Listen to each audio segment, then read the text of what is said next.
Let's talk about the human aspect of this crisis. So we've had this huge financial crisis, and we talk about synthetic CDOs and CDOs and CDSs, but underlying it, what's happened is you've had millions of people lose their houses, go out of work.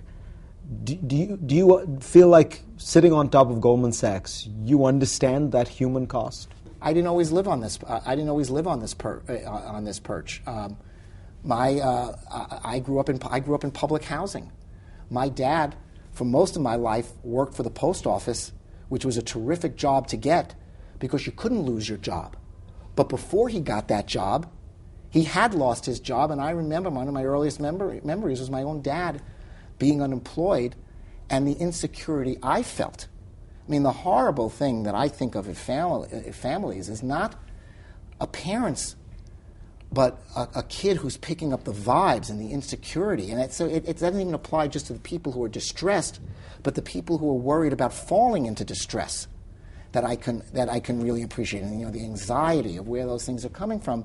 I'm a little bit immunized from that personally, but I can't say that I'm not at the core of who I am, that I don't appreciate it or understand it or frankly remember it.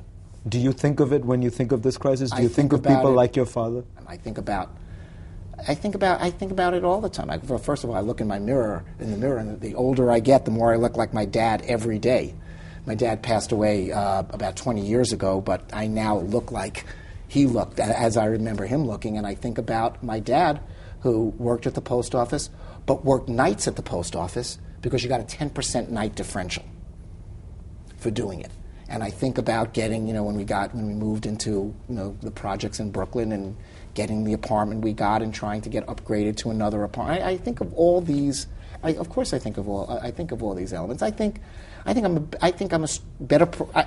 that's been a huge advantage to me in my life to have that. I think it's been a huge advantage to me in my life to have come up through those kinds of stresses and strains. And yet, 2007, in the midst of this terrible crisis, you made $68 million.